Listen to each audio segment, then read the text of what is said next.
Perfecto. Bien, pues empezamos la sesión del seminario Jordi Turrent del jueves 4 de diciembre. Estamos con el hombre y la democracia en el párrafo que empieza diciendo: la lucha para obtener una forma pura de parlamentarismo, por ejemplo, la lucha por el sufragio universal, por su omnipotencia como legisladora y supervisora de la vida del Estado, ocupa en los hechos de la vida política a partir de las grandes revoluciones de los siglos XVII y XVIII. Sobre una parte de estas luchas, sobre la superación de los restos de la estructura por estamentos, no vale la pena detenernos aquí. Pertenecen en lo esencial, por lo menos en los países capitalistas desarrollados, al pasado. Nos parece... Aquí bueno, no sé si vamos a estar constantemente insistiendo en un evolucionismo muy desagradable para mí. ¿Qué es eso de que para los países capitalistas pertenece al pasado? Es que hay una evolución. O sea, constantemente aparece un evolucionismo que tiene por debajo la idea esta de la esencia genérica de la especie de la que nos va a hablar. Eh, y hay momentos en que parece que se aparta, pero aquí empezamos, ¿no? Pertenece al... O sea, los países capitalistas avanzados ya no están así. Pues yo no sé cómo están los países capitalistas avanzados a fecha de 2025 controlados por Bruselas, ¿no? O lo que está pasando en Estados Unidos. En fin, es que hay un evolucionismo y un etapismo. Vamos a, yo propongo ir controlándolo. Nos parece mucho más importante dirigir nuestra atención hacia los pasos decisivos en el intento de organizar una democracia, una democratización en las notas, en el sentido de las grandes revoluciones, resultado de las luchas de masas en las cuales Un momento, siempre... aquí sería en el sentido de la Revolución Francesa, no de las grandes revoluciones, de la Rivoluzione Francese. Sigue. Sí, perdón. Bueno, perdón por el corte. Voy. Bueno, en todo caso, Joaquín, a mí eso me parece sorprendente, que eso esté mal traducido, eso. Yo no lo entiendo. Yo sinceramente no lo entiendo. Bueno, habría que ver también la edición alemana, porque el otro día, a pesar de que normalmente los problemas están en la traducción española, había alguna cosa que la española coincidía con la alemana y que la Eso, italiana decía otra historia. Yo, eso. No está A Riola. ver si eso, a ver si se conecta Riola y tenemos ya todo, las tres versiones. Pues eso, en el sentido de las grandes revoluciones o de la Revolución Francesa, resultado de las luchas de masas en las cuales siempre debió emprenderse una corrección democrática, en las notas democratizadora, del parlamentarismo puro dispuesto. Los Puro demócratas, autoconsciente. Autoconsistente, perdón, autoconsistente. Autoconsistente, autoconsistente. Autoconsistente. que curioso. lo de puro, Seguid porque voy a intentar buscar la edición. Tengo la edición francesa. No sé si lo empeoraré, pero no está en la alemana. Seguid. Los demócratas plebeyamente radicales, cuyas masas sirvieron en el ejército de Cromwell en la época de la Revolución Inglesa, los revolucionarios plebeyos de las secciones parisinas presionaron sobre el Parlamento cuando fue necesario dispersarlo o diezmarlo para crear órganos que estuvieran en condiciones de expresar los verdaderos intereses del pueblo trabajador. Recién la gloriosa Revolución en Inglaterra y el régimen de Luis Felipe, más tarde en la Tercera República Francesa, fueron capaces de impedir tales intromisiones no deseadas y de asegurarle al Parlamento esa libertad e igualdad formal que se correspondía con los intereses de los grupos capitalistas dominantes. No debemos nunca olvidar que en épocas de crisis, basta pensar en el affaire Dreyfus, surgen en el horizonte político, desde luego ahora ya atenuadas, las posibilidades de correcciones plebeyo-democráticas. De hecho, en la teoría política del siglo XIX aparece continuamente la oposición entre el democratismo consolidado en el pueblo y el liberalismo parlamentario. No necesitamos destacarlo, con el triunfo prácticamente indiscutible del segundo. Bien, empezamos en la apartado 3. En francés también es la Revolución Francesa, ¿eh? Le sens envisagé par la Révolution Française. Volviendo a lo anterior, ¿eh? Porque, vale. Pero, perdonad, una aclaración. Cuando él plantea aquí, de hecho, en la teoría política del siglo XIX aparece continuamente la oposición entre el democratismo consolidado en el pueblo. ¿A qué se está refiriendo con esto de democratismo consolidado en el pueblo? Esto estaría donde escribió Fundado en Calvo. el pueblo, fundado en el pueblo. En la edición 3 sería basado en el pueblo, en la democracia popular. Oposición entre una orientación democrática fondato sul popolo, una orientación fundada en el pueblo, en las bases populares, y liberalismo parlamentario. Pero en el italiano dice orientamento democrático fondato sul popolo. Fundato sul popolo, sí. Pues no dejemos de hacer estas preguntas como lo que acaba de decir Salvador, porque si no nos lo podemos tragar, ¿no? Y resulta que con la corrección cobra un sentido, porque efectivamente sonaba raro. Hay una tendencia en Lukács que yo estoy de acuerdo con ella. Él, es más, es el primero que me abrió los ojos. Hay una oposición entre liberalismo y democracia. La democracia y el liberalismo son corrientes opuestas, en choque, etcétera, etcétera. Y él es el que me dio la clave, este hombre, ¿eh? Luego, pues bueno, me encontré con Ortega y... entonces, aunque la política es la oposición entre el orientamiento democrático fundado sobre el pueblo y el liberalismo parlamentario, que no sería lo popular. El liberalismo contra democracia, frente a democracia. Y la Revolución Francesa como un fundamento de la democracia. Bueno, podemos dejarlo aquí. Habría más consideraciones a hacer sobre los parlamentarismos anteriores. Pero quizá ya salgan en otros momentos. Quiero decir, un día me dijo Florence Gautier a la cara que la mujer llegó al Parlamento en el siglo XX es una tontería. En los estados generales franceses, el gremio de lavanderas tenían representantes en el Parlamento, porque eran lavanderas y eran mujeres. Aquello que dicen, y me habló de otros gremios de mujeres que por ser gremios, y los gremios tenían representación en los parlamentos, estaban en los parlamentos. Dije, ¿Eso o quién, sea que quién te lo tenemos comentó? incluso una historia del progresismo, de que todo va mejor, falsa. O sea, las cosas han sido como han sido, ¿no? O sea, esto era... Y esto me lo dijo Florence Gautier, ¿no? ¿Te lo dijo, perdón? ¿Quién? ¿Quién te lo dijo, Gautier. Joaquín? ¿Eh? ¿Quién te lo dijo, Joaquín? Es que no te he entendido. ¿Quién te lo dijo? Florence Gautier, la del Gautier. libro Sí, que sí, hemos bien, bien. traducido. Perdón, perdón. Sí, sí. Bien. Bueno, mi francés es bochornoso. Sí, sí, sí. Sí, sí. Vale.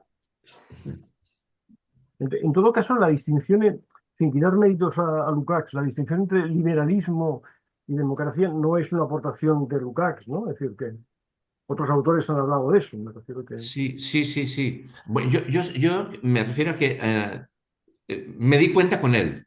Ya. Luego, fíjate, o sea, Rosenberg lo ha mantenido siempre. O sea, no así para la democracia moderna, no así Marx, ¿eh? Porque es muy teleológico muchas veces, ¿no? Y luego, bueno, pues eso de los ropajes. Bueno, como vamos a ver lo de los ropajes, que lo mantiene Lukács en otro momento, que se pusieron los ropajes antiguos para decir, ya podemos quizás verlo un poco más adelante. Pero era mi caso, ¿eh? Salvador, era Sí, mi sí, caso, que a mí me... Por de cierto, acuerdo. antes de dejar el capítulo, fuimos muy críticos con Lukács la semana pasada por la dificultad de comprender lo que está diciendo, también mediada por la mala traducción, etcétera, etcétera. Pero releyendo lo que nos había contado, me parece que es este esquema que ha hecho relacionando o bien oponiendo movimientos sociales, lo parlamentario y la economía, o lo que él llama economía, ¿no? Que vendría de alguna manera a ser eso fundamental que hay que transformar, me parece que no deja de tener sentido. Y hay una cita un poco antes, bueno, tiene que ver con esas consecuencias imprevistas que tienen no entender adecuadamente esto. Esa superestructura ideal, pura, abstracta, que él critica como lugar de la transformación, digamos. Decía, tú ya puedes tener las mejores intenciones, apostar para la transformación política, apoyar los movimientos sociales, pero si eso no se hace con suficiente radicalidad, los límites son los que son y al final te puedes encontrar que consigues lo contrario que esperabas. Entonces, desde este punto de vista, no me parece que vaya desencaminado Lukács. O sea, me parece interesante. También porque vuelve a apelar a los actos prácticos personales que acaban sintetizando en movimientos de masas. ¿Esto Eh, dónde estaba, Gerard? pues eso estaba en la 53, un poquito más Ah, arriba. no, no, no la tengo aquí. Vale, Pero vale. en la 53 nuestra, ¿eh? O sea, es que creo que es Sí. diferente. Creo que sería en vuestra 42, una cosa así. Bueno, ahora encima Bueno, no. si queréis os lo leo, por si puede Sí, ser. sí, ¿Parece Dice, bien? Sí, sí, sí, sí, sí.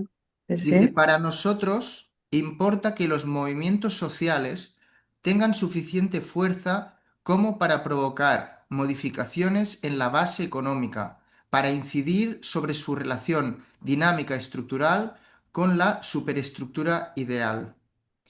Quien quiera estudiar tal, no debe perder de vista que todo movimiento de masas puede ser solo un tipo particular de síntesis de tales actos prácticos personales.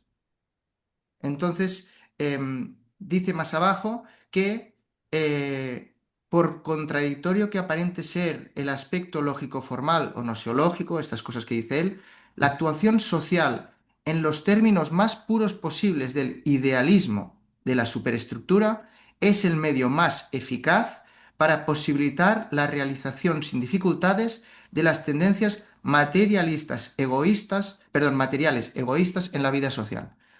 O sea que hay que ir a transformar, podríamos decir, la relación fundamental de las personas con su vida y con el mundo.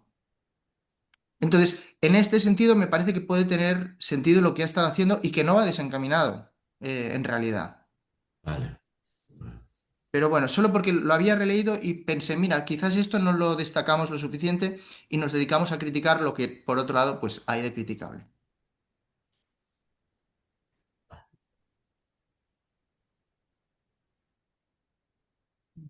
Empezamos el punto 3, ¿sí? Se titula La democracia burguesa hoy. No nos compete señalar aquí, aunque solo sea brevemente, el ir y venir de estas controversias. Nuestro interés está centrado en aquellas tendencias fundamentales cuyos gérmenes descubrió ya Marx en las constituciones de la Revolución Francesa y que desde entonces han conquistado un dominio ilimitado, un dominio decisivo, dice en la nota, en las sociedades capitalistas desarrolladas.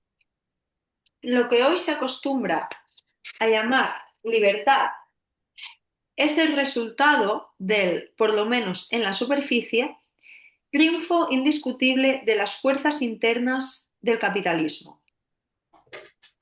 Es obvio que las modificaciones cualitativas que el capitalismo ha realizado desde sus inicios hasta hoy, también en su superestructura política, la libertad de la democracia burguesa, ha debido someterse a muchos cambios, pero ha mantenido intacta su esencia, la estructura fundamental que hemos descrito aquí parafraseando a Marx.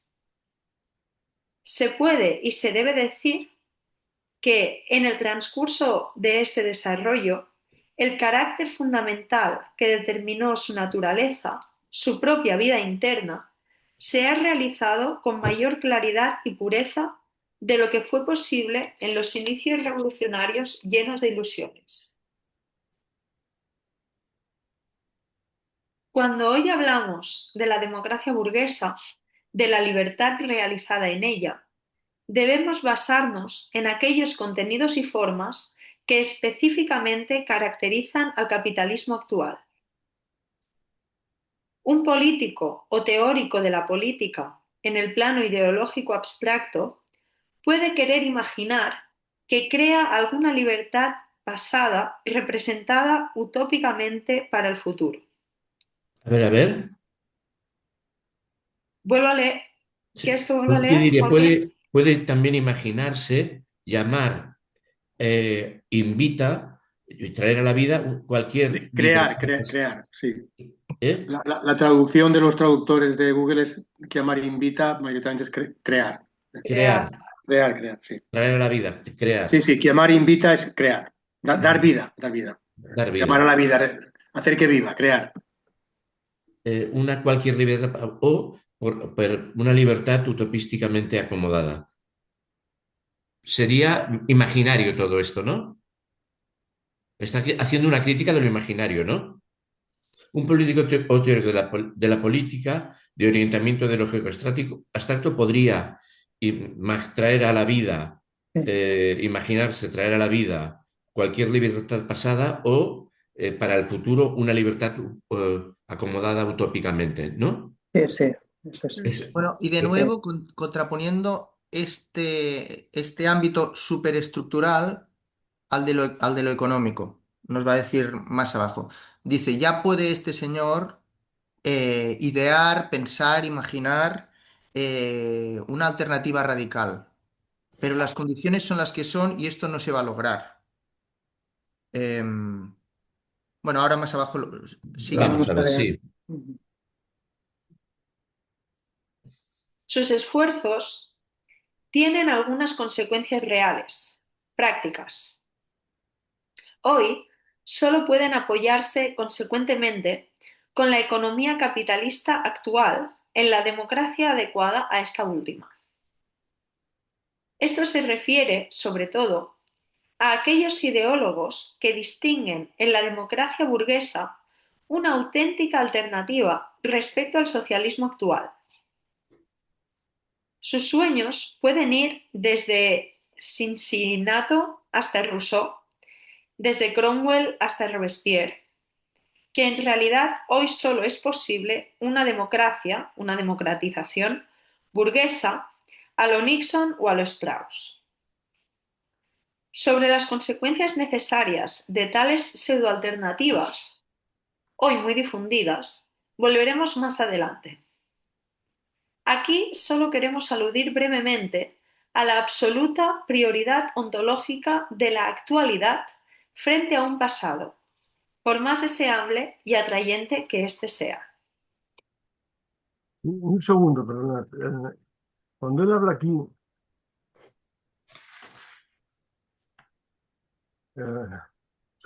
aquí, aquellos ideólogos que distinguen en la democracia burguesa una auténtica alternativa respecto al socialismo actual, teniendo en cuenta cuándo fue escrito el libro, ¿a quién se puede referir? Bueno, él cita a unos autores, bueno, unas personas. Nixon, bueno, no sé, no lo sé, no lo Yo sé. creo que se refiere al socialismo real. Al socialismo real seguro, el socialismo es el socialismo real. Y el debate es que... No puede ser el socialismo real, hombre. Las tesis del socialismo real no eran la democracia burguesa. No, por eso. Los Los que soviéticos. creen, No, se está refiriendo a ideólogos occidentales que en un No, momento claro, determinado han sido excomunistas o exrevolucionarios y entienden que ahora hay que concentrarse en llegar al socialismo con la evolución de las formas parlamentarias, la profundización de manera más abstracta de las libertades individuales, del parlamentarismo, etc., etc., etc. A mí me parece claro que quiere decir esto. Sí, sí, pero cuando habla de socialismo actual, yo creo que se refiere al socialismo real. Sí, sí, sí, sí, sí, por Sí, descontado, sí, sí, eso sí. sí, eso sí, Sí, eso sí, sí, eso eso sí. sí, sí, sí. Pero yo creo que la lectura adecuada es la de Antonio. Yo preguntaba por nombres, si se os ocurrían de quién estaban hablando, ¿no? Nada más. Vale, De vale, todos no, los no renegados había que en el mundo pillado. han sido. Luego, perdonad, pero es un estilo filosófico, ¿no? A mí me cuesta leer bien frases como esta. Aquí solo queremos aludir brevemente a la absoluta prioridad ontológica de la actualidad frente a un pasado. Pues a mí eso me parece una obviedad, ¿no? Como si no, ¿no? Por muy atrayente que este sea. No, Sí, no hace falta poner ahí absoluta prioridad ontológica, ¿no? ¿Para qué hablar con esa contundencia y de esa forma tan rara, ¿no? Desde mi punto de vista, ¿no? ¿No? Pues, Bueno, eso también lo habíamos visto. Esto también lo habíamos visto en las conversaciones con Lukács cuando hablaba de Homero. em, y de cómo viven, digamos, cómo se producen las influencias a lo largo de la historia y qué podemos hacer con ellas y qué no. Ahora no recuerdo exactamente cómo lo decía. Bueno, es igual, es igual. Sí.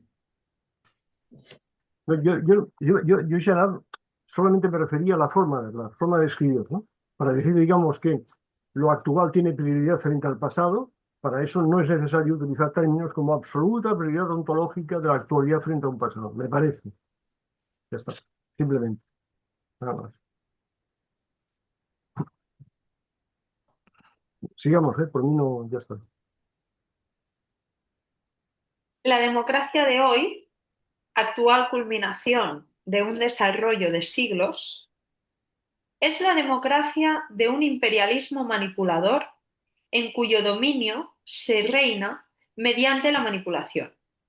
que la Esta democracia sea la democracia actual sea un desarrollo, la cumbre de un desarrollo secular, es un evolucionismo, que negaría que hubiera habido puntas de extrema democracia radical en otros momentos, porque lo máximo democratizado es alcanzado hoy en día. Mm, Voy a manejarme con...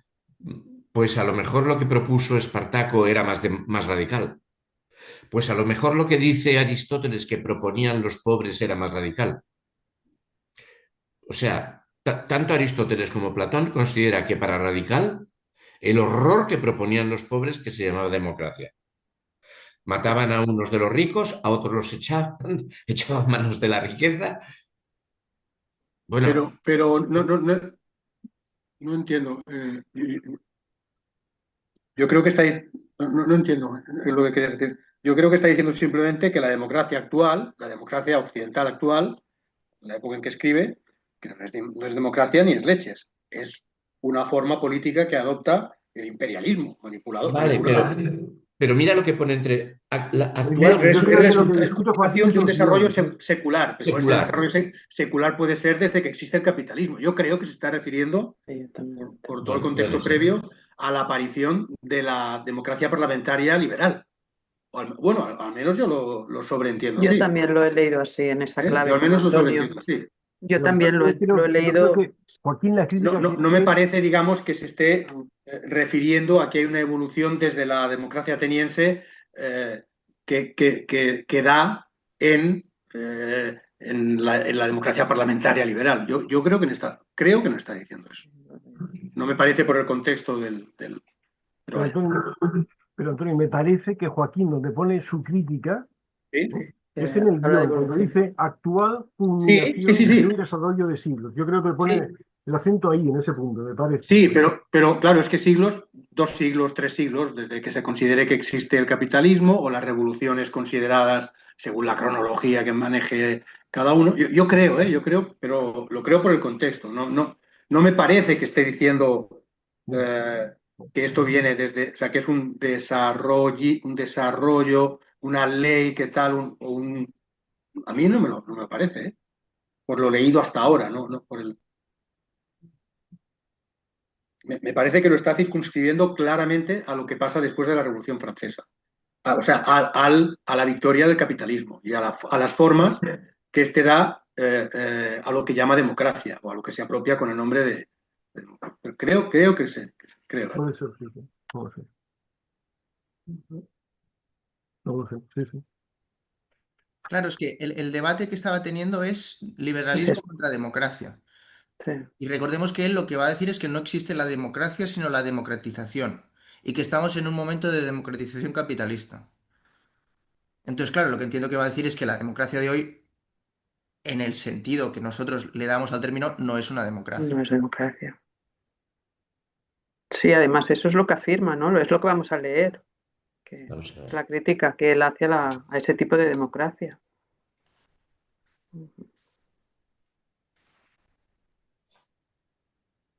Sigo. Sí, Sabemos que estamos violando la etiqueta de cientificidad, hoy considerada respetable, al escribir sin comillas palabras como imperialismo o colonialismo. El desprecio que en general impera en toda ciencia social por el siglo XIX, dado el dominio de los dogmas, frente al cual la actualidad representa algo cualitativamente nuevo, precisamente tiene en el plano ideológico, en primer lugar, la tarea social de esclarecer el conflicto cualitativo del estado económico, en la nota económico-social, del presente con relación al pasado. Así es como se propagandiza ampliamente en el mundo el concepto de sociedad pluralista en oposición a la totalitarista, aspirando a transformar en patrimonio intelectual común la idea de que el fascismo y el comunismo son íntimamente afines. Dado que la industria de bienes de consumo y de servicios resulta del carácter de la gran empresa capitalista, con el consecuente interés económico del capitalismo hacia el proletariado como comprador de mercancías, se propagandiza afirmando que la teoría de la plusvalía es obsoleta, mientras que, en realidad, se trata, desde el punto de vista económico, de la suplantación de la plusvalía absoluta por la relativa. Un proceso que en la teoría de la plusvalía de Marx no solo está previsto, sino que además se caracteriza precisamente como la sustitución de la inclusión meramente formal de la producción entre las categorías capitalistas por parte de la Sí, inclusión real. perdón, en el italiano dice la subsunción. ¿Eh? ujú. Es, Donde en Eso, vez de inclusión, en el sí, italiano es al ser. los italianos han leído El Capital.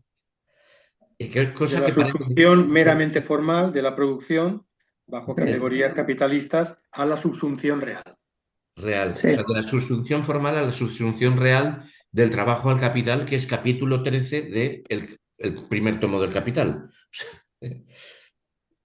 era sí, más.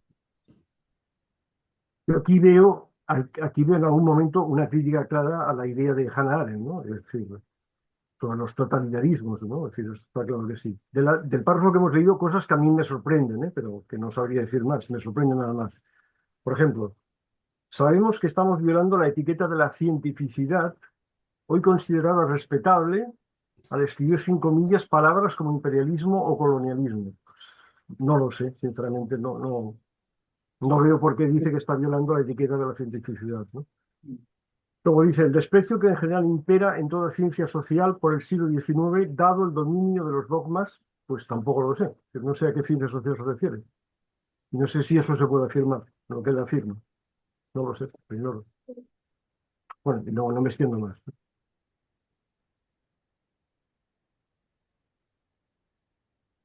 de esta manera, debía desaparecer de la moderna sociedad industrial toda huella de la antigua sociedad de clases, para lo que mucho han contribuido los partidos socialdemócratas que en los hechos se apartaron radicalmente del marxismo para convertirse en miembros activos del establishment manipulador.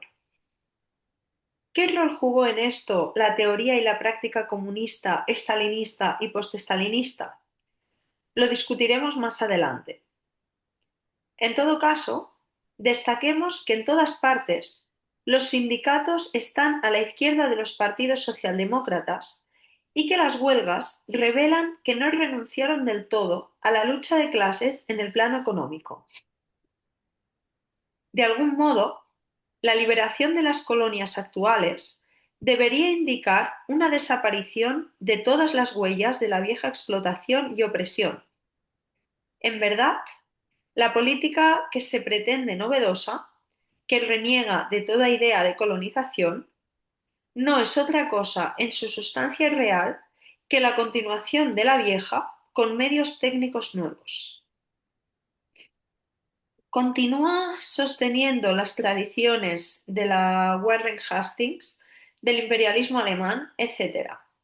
Conservar en el tercer mundo, mediante todos los medios económicos y militares, la dominación de las capas más reaccionarias y reprimir con brutal violencia todo intento de introducir incluso una reforma de tipo liberal burguesa.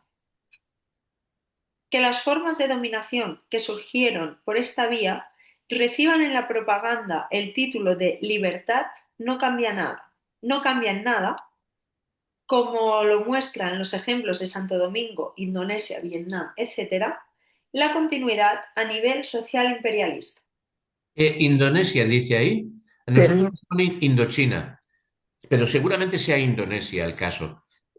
Porque claro, es en 1965 una grandísima matanza, igual que en Santo Domingo, el golpe, la invasión. A ver, no la encuentro. Indonesí en francés, indonesí. O sea, está bien en español. Sí. Vietnam, porque además Vietnam ya sería Indochina, ¿no? A mí me sorprende de este párrafo el uso del término socialimperialista, ¿no? Porque creo que, no sé, igual es una coincidencia nominal, pero no conceptual, ¿no? Pero los chinos también ¿Dónde? hablaban del socialimperialismo ruso, ¿no? ¿Dónde? No se está refiriendo a esto, Lukács, pero esa coincidencia de palabras nada más, ¿no? Y me choca esta idea, me choca positivamente, ¿no? Esta idea que dice que los sindicatos están a la izquierda de los partidos socialdemócratas, ¿no? Porque yo creo que eso está bien visto, ¿no? En mi recuerdo creo que eso fue así, ¿no? Eso Curiosamente, si no recuerdo mal, Saguizán también habló de esto en una conferencia que dio sobre Sartre. En un momento del coloquio también citó este párrafo o esta reflexión de Lukács, ¿no? Vale. Está también dicho en las conversaciones esto, ¿eh? También, vale. Entonces nada. Vale. No Sí, me este acuerdo. libro no lo llegó a leer Sacristán, Sí, porque se vale. edita el año en que él muere. En alemán se edita el año en De que muere. acuerdo. Sí, serían las conversaciones, gracias. No, y lo que dice del colonialismo está bien, ¿no? Es decir, yo creo que todo lo Es que el dice aquí está muy bien, ¿no? sí, es el neocolonialismo bien planteado, sí. Sí. Supongo que lo de hoy día no lo diría, lo de el mundo obrero. En los 80 sí podía decirlo, hasta los 80, pero hoy no lo veo. O sea, que no lo diría hoy creo. Que está de los sindicatos. De los Vale. sindicatos. Sí, por resultado. No, yo me situaba en la época, no, yo estoy de acuerdo contigo. Viene Aunque Ahí está. para estar a la izquierda de los partidos socialdemócratas actuales, tampoco hay que hacer mucho, ¿no? Por poco que hagan, ya estarían a la izquierda, ¿no?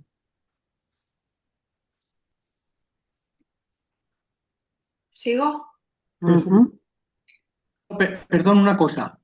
Salvador, ¿dónde habías visto lo de socialimperialismo? Al Al final, ¿no? final. Socialimperialista, ¿no? Sí, es Sí, la al última al palabra final del del La última párrafo. palabra del párrafo. Aquí dice, no cambia las cosas en cuanto a la continuidad imperialista de los hechos. Aquí dice la continuidad a nivel A nivel socialimperialista. socioimperialista, sí. En el italiano No, dice, aquí no. es la continuidad imperialista de los hechos. No dice social imperialista. En el italiano, en la versión italiana. La realidad social, y en francés sería la realidad social del imperialismo. Pues No nada, sería entonces el social término era recto. imperialista. Vale. Sí. Claro. Ok. Entonces, nada, el término nada, no tiene nada que ver. Está mal traducido, mal puesto ahí. Sí. Sigo. Aquí nos interesa evidenciar la actividad que permanece de las tendencias económico-sociales capitalistas de fondo. Y afrontamos, ante todo, el problema de la generalidad, para lo cual es necesario que recordemos cómo este principio, Perdona, Lara, en el italiano dice genericidad. en generalidad, Sí, Sí. dice genericidad. Sí, y en francés también remite al género, o genre. O sea, porque esto es la esencia genérica de la especie que aparece a veces utilizada por Marx, que es cuando se hace Feuerbachano y lo coloca. Cuando se hace en las tesis contra Feuerbach, al contrario, ¿no? Solamente somos el conjunto de las relaciones sociales. Pero aquí estamos esto le gusta muy. Por eso digo que vamos a encontrándonos el rastreo de un Lukács que intenta generar puntitos blancos evolutivos, la esencia genérica de la especie como algo que está ahí.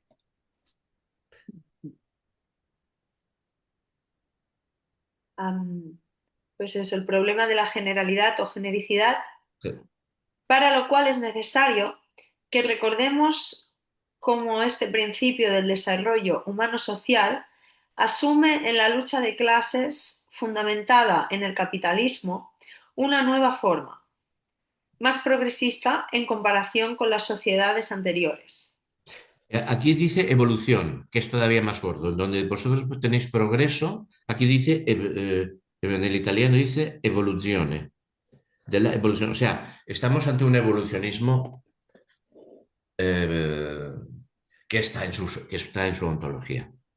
En los guiones, Joaquín, dices. Dice, como este principio tú dices, tenéis ahí desarrollo, aquí dice de la evolución sociohumana, como este principio de la evolución, del desarrollo sociohumano asume en las luchas de clase Vale, que fundan el capitalismo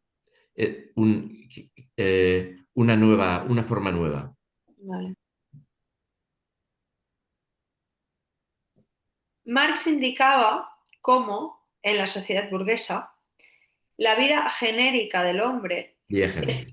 sí, está en contradicción con su vida material. Para entender correctamente la importancia central que tiene esta afirmación en el plano teórico-práctico, debemos remontarnos a los planteos que desempeñaron un rol decisivo en la fundamentación teórica del materialismo marxista. En la sexta tesis sobre Feuerbach, Marx criticaba su concepción de la esencia humana, argumentando que la esencia humana no es algo abstracto e inmanente a cada individuo. En su realidad es el conjunto de las relaciones sociales. Bien, Debido, bien, sí, sí, sí. debido a que Feuerbach no comprende esta compenetración de la esencia humana con la totalidad real de las relaciones sociales, su originarse en ese desarrollo está obligado, en primer lugar, a prescindir del resultado final social y, en segundo lugar, al presuponer al hombre como individuo abstracto, aislado. La esencia para él puede concebirse, por tanto, de un modo genérico, como una generalidad interna, muda, que une de un modo natural a los muchos individuos. Un par de cosas. A mí me parece que aquí está discutiendo la esencia genérica de la especie o sea, porque no, porque el ad Feuerbach, el contra Feuerbach, que es como se titulan las tesis, dan eso, somos las relaciones sociales. Sin embargo, si uno va a lo que en ese falso libro llamado Ideología Alemana aparece como capítulo 1, que se titula Feuerbach, dice los hombres trabajan, luego establecen relaciones, o sea, hay un primer Marx hay otro Marx por esa época que mantiene que mantiene eso. Los individuos actúan, luego se ponen en contacto. Están las 20 primeras páginas de ideología alemana, ¿eh? Luego entran en relaciones entre ellos. O sea, tenemos esta pues, esenciación, esa sustanciación. Digamos que para Hegel, el secreto, como decía hace poco Carlos Pérez Soto, el secreto de Hegel, ¿cuál es el secreto de todo? La relación. Prioridad ontológica de la relación sobre cualquier cosa. La relación es la que crea las unidades, dicho radicalmente, ¿no? En otros casos, la relación está, hay unas unidades que entran en relación, se puede modificar en parte su sustancia, pero hay una sustancia ontológica que está ahí. Estos son los modelos que hay por ahí. Yo ya ves, yo no me oculto. O sea, el marxismo que yo prefiero es el muy hegeliano, que es el de Gramsci.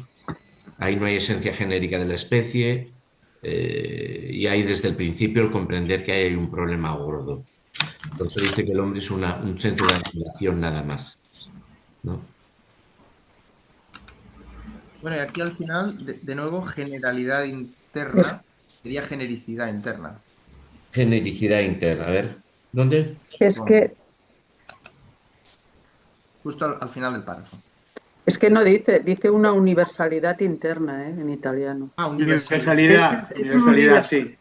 no Sí, es dice generalidad. universalidad, no, no generalidad, dice universalidad. Universalidad interna. Y muda, Sí. esencia Y muda de la muda, especie. sí. Aquí tenemos notas, ¿eh? De todas Aquí maneras, remite. no parece del todo coherente, ¿no? Porque dice que Marx indicaba cómo en la sociedad burguesa la vida genérica del hombre está en contradicción con su vida material. Aquí se está poniendo soberbachiano, digo yo. Habría una ontología natural que estaría entrando en contradicciones con la concreción.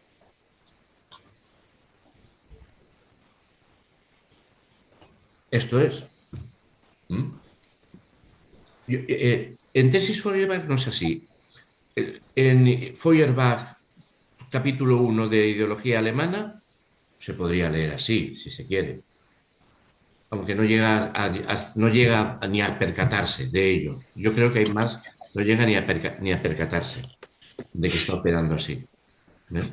Y luego tiene la gran crítica al modelo, bueno, esto la gran crítica a Stirner, que es más de la mitad del libro, que no se entiende cómo una recensión puede ser 150 páginas de recensión contra un libro de Stirner, que él tiene este individualismo antropológico. Y la crítica a Stirner es contra ese individualismo antropológico. Esto yo se lo debo a Fusaro, que nos explicó en un libro que era ¿cómo se llama el francés de Glass? El que escribió el libro Glass, lo había puesto en claro. Bueno, en fin, es lo mismo. Débitos conyugales. Yo se lo debo a Fusaro, conocer esto.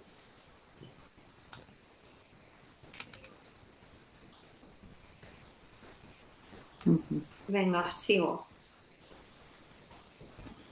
La abstracción y el mutismo del género conducen a que este último no reciba en Feuerbach un contenido real sociohumano, lo que, como en toda determinación noseológica o lógica, y no ontológica, permanece mudo. ¿Me estoy oyendo doble? Sí, A veces sí. Pero, Joaquín Arriola, ¿puede ser que...? Perfecto. Ahora bien, ¿no? sí. Perfecto. Gracias, Joaquín. Am, Marx expresa de esta manera que reconoce la generalidad feuerbachiana solo como realidad para la naturaleza orgánica, donde puede concebirse como una generalidad interna, muda, que une de un modo natural a los muchos individuos. La esencia socialmente existente del hombre su generalidad real. Consiste entonces en la superación histórica de este mutismo. Genericidad sí existe aquí, dice aquí, ¿eh? Ujú. En el italiano. Y en... Marx, perdón, na- Nada, pues nada, disculpa, nada, nada. Yo no entiendo por qué, bueno, yo el párrafo no lo entiendo, sí, pero no pido aclaraciones. Pero ¿por qué pone mutismo entre comillas? Pues, a ver cómo. Yo entiendo que es palabra usada por el propio, bueno, no sé si Feuerbach o Marx. Si mal no recuerdo, pero yo tengo la lectura muy poco fresca.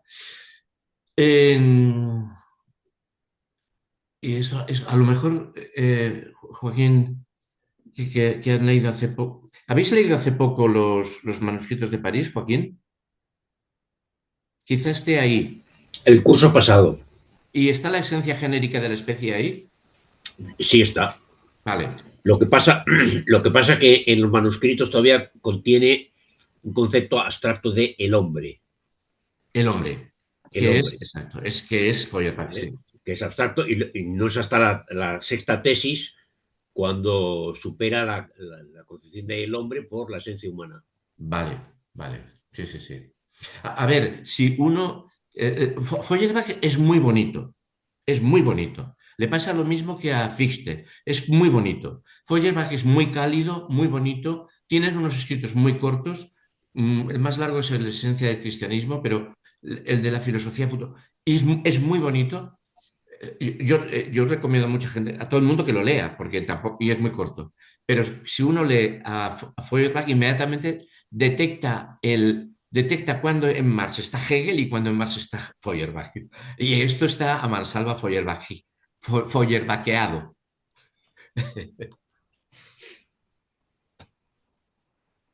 En todo caso, bueno, si podéis, porque es que yo no lo entiendo, ¿no? Pero dejadme que os lea las primeras líneas. La abstracción y el mutismo del género, ¿esto a qué se está refiriendo?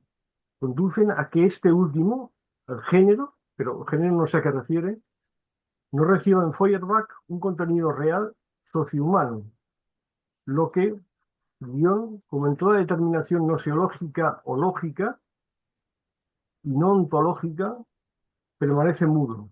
Un paso difícil, ¿no? Habría una mudeza, o sea, habría una mudeza gnoseológica, ¿no? No ontológica. La ontología tendría carga. A ver, eh, eh,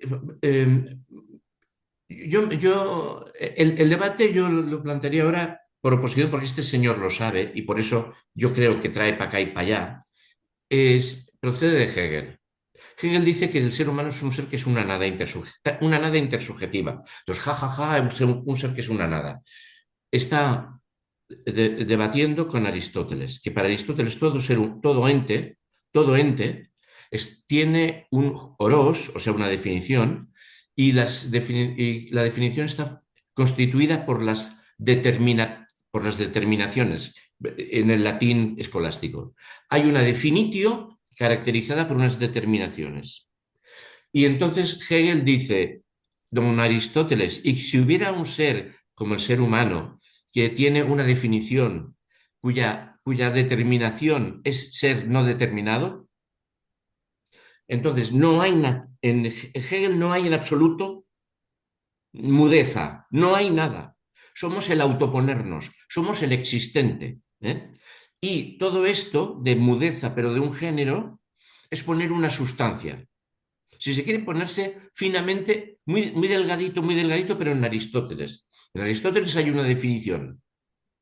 Todo ser se caracteriza por tener definición y una definición tiene determinaciones. Hegel le llama determinidades, o sea, la palabra por lo que yo veo en las Bestimmung y Bestimmungen. Entonces, la definición del ser hegeliano es ser una nada, no tener determinaciones. Esto es un debate con Aristóteles.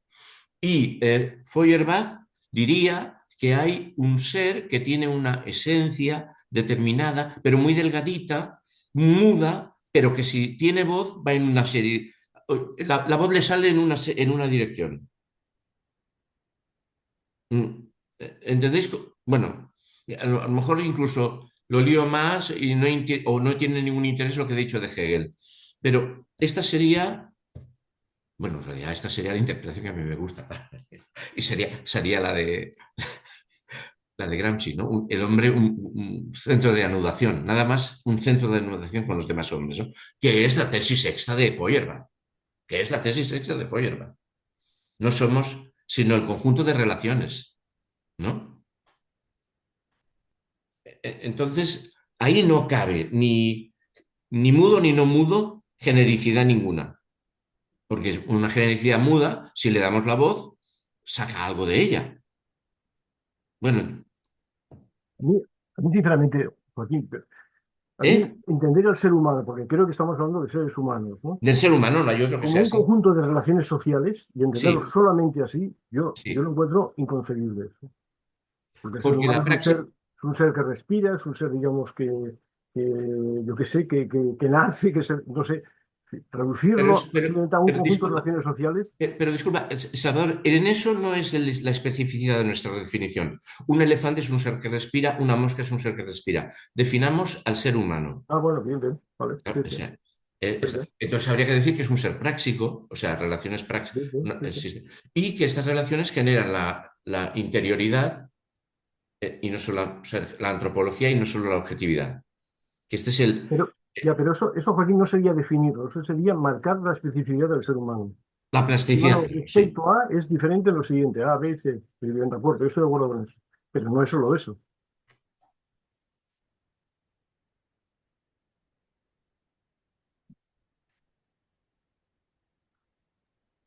¿Sigo?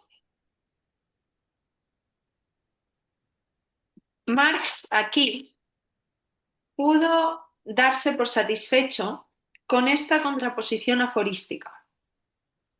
Desde el principio se esforzó por concebir en términos históricos concretos esta generalidad real, no más abstracta y por lo tanto ya no más muda. Ya la afirmación de la que hemos partido, según la cual en la sociedad burguesa la vida genérica del hombre está en contraposición con su vida material, implica una interpelación ontológica y por eso sociohistórica entre individuo y género. En los manuscritos económicos filosóficos, esta tesis se concreta de otra manera muy importante. Hay que evitar, sobre todo, fijar de nuevo la sociedad como una abstracción frente al individuo. El individuo es el ser social. La manifestación de su vida, aun cuando no aparezca en la forma inmediata de una manifestación colectiva de la vida, cumplida con otros y al mismo tiempo que ellos, es pues una manifestación y una afirmación de la vida social. Evidentemente que la unidad que deriva así entre individualidad y generalidad no es algo dado de forma natural, sino el producto de un proceso histórico-social que debió crear y superar muchas transiciones antes que desaparecieran estas características seminaturales que oponen límites naturales al origen y al desarrollo concreto de esta unidad general entre ser humano y generalidad. Bueno, aquí Genericidad, bueno, está. aquí. Perdón. Como lo estamos leyendo, estamos terminando ya Marxismo y teoría de la personalidad. Quiero señalar que lo que aquí para Lukács pues es una contribución que se añade a todo el discurso, para Seth no lo es. Dice, la idea de que el individuo es el ser social es una idea que todavía es premarxista, porque el individuo es más que el ser social. El individuo es, pues eso, el cuerpo orgánico, eso es parte de la individualidad. Las características naturales son parte del individuo. ¿Eh? Lo que dice Sepp es que en la ideología alemana y en la tesis sexta, ¿eh? Marx da un salto. No habla del individuo, habla de la esencia humana. Lo humano del individuo, Lo humano del individuo es el conjunto de sus relaciones sociales. Decir que el individuo es el ser social hace derivar luego la reflexión hacia posiciones tipo Gaudí o tipo Adam Schaff del humanismo especulativo que, por ejemplo, se critica. No con la crítica de Althusser, estructuralista, al cual también critica. Es decir, que cuando Marx habla en los manuscritos de el hombre, el individuo, todavía habla de un concepto abstracto. De un concepto abstracto. Sí, Mientras sí, que sí, cuando sí, se sí. pregunta por la esencia humana y la esencia humana la identifica en el conjunto de las relaciones sociales, no en el hecho de que sea un ser social, porque sociales también son las hormigas, Sí, sí, sí, sí, sí, forman sí. sociedad. Mientras que Althusser a esto pues lo presenta como si estuviera en el mismo plano que la sexta tesis, en el mismo plano, digamos, de desarrollo filosófico. Y no es así, los manuscritos son premarxistas. Explica un poco cómo la crítica, no tengo presente ahora, lo leí hace mucho tiempo, pero pero, ¿cómo profundiza la crítica contra Garodí? Tener más discurso, quiero decir, no es que pretenda, sí, porque a La de Garodí, Garodí tiene una nota muy larga que te la puedo mandar, la puedo pasar. Una nota que ocupa prácticamente 2 páginas. Y para el Tusser tiene otra de 3 páginas. vale, No, pues la sí. crítica a Garodí junto a Adam Schaff y a otros, es la crítica al humanismo que él llama especulativo. Dice, hay una deriva en la que se encuentra Marcuse, en la que se encuentra Garodí, Adam Schaff son los que critica él en su época, ¿no? Desde el año 69, que se basan precisamente en los manuscritos, ¿eh? Tomando los manuscritos como expresión de un marxismo maduro. Y a partir de los manuscritos lo que desarrollan es una concepción del el hombre, ¿eh? Que es absolutamente abstracta, dice él. Eso lo critica Althusser desde el antihumanismo teórico, pero dice, Althusser lo que pasa es que tira el agua sucia y el niño de la bañera. Una cosa es el agua sucia, una cosa es la concepción abstracta de hombre, cuando hay que situarlo en el proceso social, en el proceso de construcción progresivo, dialéctico, y otra cosa, criticar ese concepto, digamos, abstracto, transhistórico de hombre, y otra cosa es decir que el marxismo no cabe ningún tipo de humanismo. Sí cabe un humanismo, el humanismo que identifica que la esencia del ser humano es el conjunto de sus relaciones sociales. Y a partir de ahí elabora una posición, una tercera posición, ¿no? Entonces Gaudí está en esa posición, como de un humanismo abstracto. O sea, esas esencias abstractas preexistentes, vale. Sí, el hombre, porque es una Eh, categoría transhistórica. el debate tiene mucha miga, porque es lástima que no estén aquí. La escolástica franciscana y Suárez están ahí. La causa libre es el ser que no tiene esencia. Y son los que hablan del existir, del ser. O sea, los existencialistas son estos, Suárez. O sea, comentabas tú quizá el otro día, Gerard, que Gauss le dijo a Heidegger no sé qué sobre Suárez? Suárez dijo, Heidegger le respondió que no, y él dijo, no, no, está en Suárez. Bueno, no hace al caso. El gran debate sobre la carencia de esencia y que somos el existente está ahí, en esta línea. Eh, y es muy esclarecedor, eh, porque ahí sí que no hay autodefinición, no hay definición previa, por, por inconsútil que sea, ¿no? De la esencia humana. Decidme que estoy diciendo tonterías, por favor, Gerard, dímelo tú. No, Calle. yo no creo y creo que es fundamental y si hay que detenerse en discutir esto vale la pena por, por el asunto porque por la insistencia del texto y porque es fundamental. No es otra, yo sí que soy de los que no tengo empacho, digamos, no me parece una exageración poner el acento en que el hombre no es otra cosa que sus relaciones sociales. Bien, es cierto que hay otros animales, hay unos que viven solos y otros viven en sociedad. Sin embargo, es bien conocido que no tiene nada que ver el grado de socialización ni las características de la socialización del ser humano con la de cualquier otro animal. Está a años luz de distancia. Yo sé que es cierto también que hoy en día está de moda en algunos biólogos, estudiosos del asunto, intentar establecer parangones, paralelismos, pero me parece de una obviedad de tipo filosófico, me parece de una obviedad empírica, bueno, que no hay parangón alguno. Por lo tanto, aquí insistir en la naturaleza social, en el ser humano como ser social, fuera de lo cual no es nada, porque es una nada, porque no tiene definición, más allá de lo meramente biológico, ¿eh? Más allá de lo meramente biológico, efectivamente, yo creo que lo más inteligente o lo que explica mejor la historia, la historia, historicidad humana es que no tiene ninguna esencia. Entonces, si no tiene ninguna esencia, se está construyendo permanentemente, lo tiene que hacer en interacción con los demás, lo tiene que hacer o sea, son las relaciones sociales, efectivamente.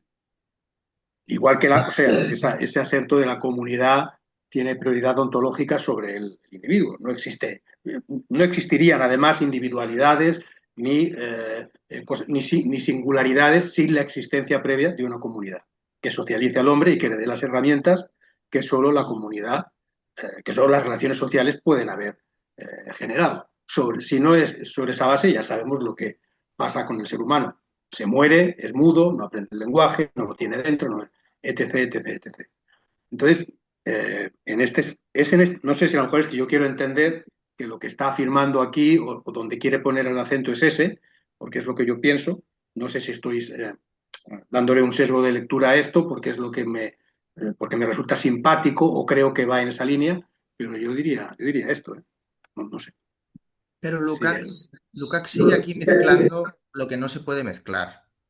O sea, sigue buscando la referencia en los manuscritos económico-filosóficos y al hacerlo, como dice Joaquín, se entra en el campo del marxismo humanista, este que no deja de ser abstracto, si bien superando esta referencia a lo natural que se podía encontrar en Feuerbach. Pero, pero no tendría por qué recurrirse a la idea de genericidad y además apelar a la existencia de una verdadera genericidad, a un verdadero ser humano con el que estaría en contradicción el mundo del capitalismo, que es lo que ya nos había avanzado y a lo que va a ir de nuevo. Está mezclando Marx, distintos Marx. Y, y bueno, podemos seguir leyendo. Heidegger y los marxistas heideggerianos ni siquiera estarían de acuerdo en que el ser humano, el hombre, sea el conjunto de sus relaciones sociales. Dirían que es algo que está incluso más acá o más allá, que hay algo que no se cierra aquí, que es una apertura y en este sentido no puede encajar con eso. Pero bueno, solo porque ha salido el tema, sin más. Creo que nos podemos entender. pues no, Gerard, no he entendido eso de los marxistas heideggerianos. Heidegger le critica a Hegel precisamente esta idea de que las relaciones son más reales que las cosas. O sea, se la reconoce y lo acepta, pero también critica esta idea de que lo real sean las relaciones. Porque lo real, incluso quizás, tampoco termino de entenderlo, pero quizás sería la posibilidad, la apertura. Entonces, para Heidegger la esencia es algo que está ahí, pero es algo precisamente histórico, que está cambiando. No sé, ya si queréis Que no hay esencia, ¿no? O sí cree. para Heidegger esencia es lo que se da, lo que se está dando. Entonces sí hay esencia, pero cambia. Vale, vale, vale. Pero no porque preexista y Ujú. luego se vaya dando, sino porque en cada momento aquello que se da tiene una realidad. Bueno, no lo sé, Pero esto es Hegel, ¿no? No es otra cosa que Hegel, Heidegger ¿no? estaría Hasta muy ahora, cerca ¿no? Hasta aquí, ¿no?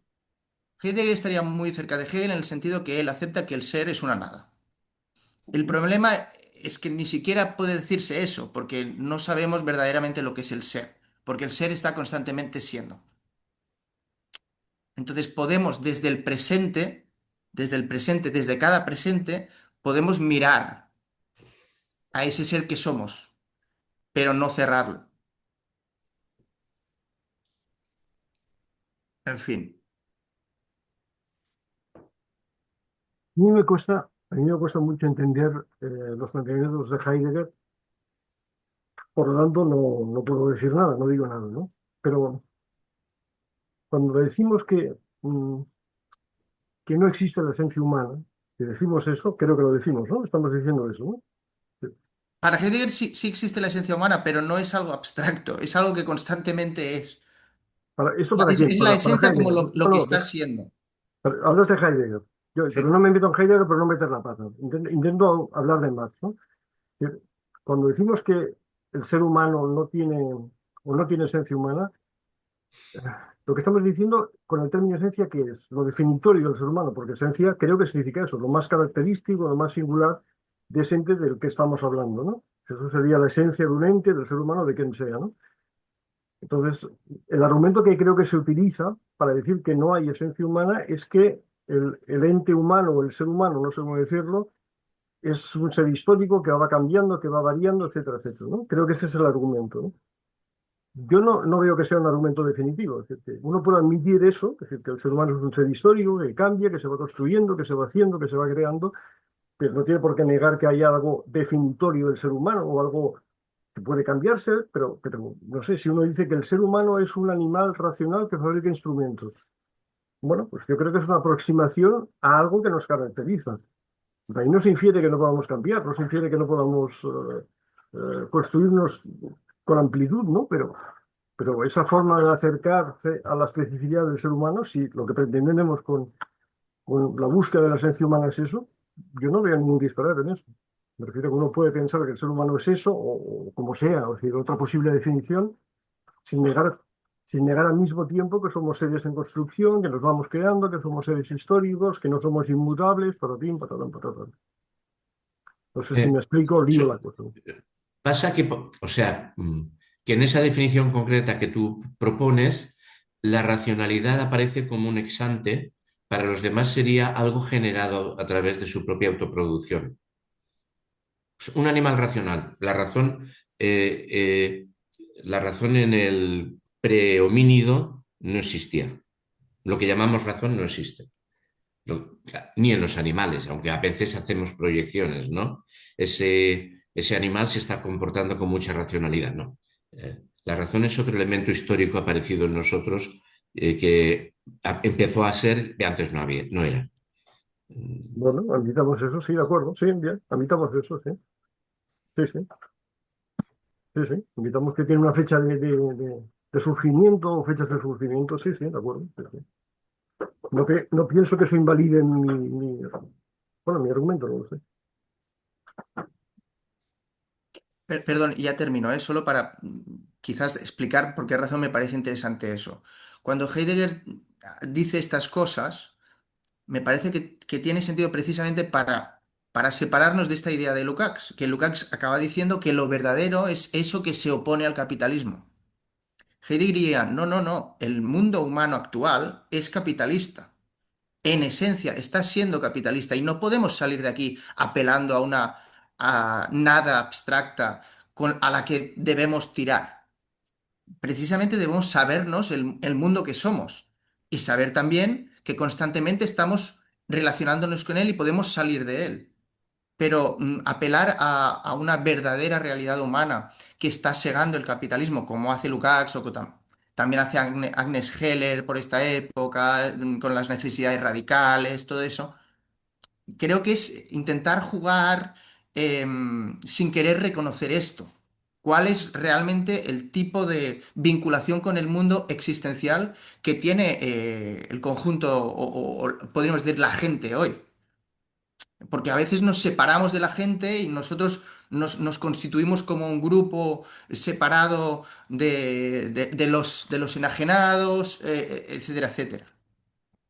No sé si aclaro algo o no. Bueno, hay que decir que esto, en estos términos también es Hegel. En estos términos. No existe una esencia enajenada. Nadie se puede sacar tirándose de los pelos de su propia historia.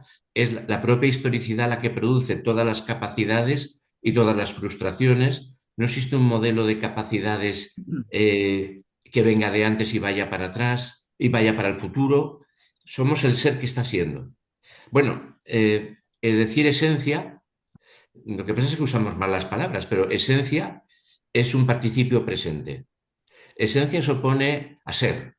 El ser es un sustantivo que dice algo para siempre. Una cosa es.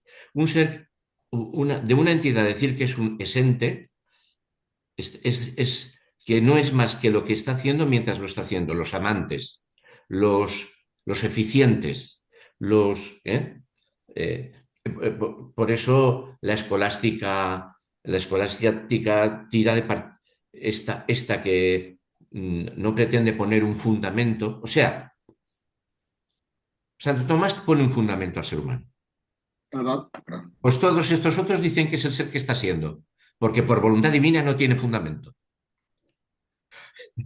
Son los existencialistas de la escolástica.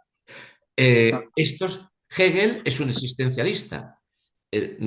Somos no otra cosa que lo que estamos poniendo desde nuestra nada en devenir.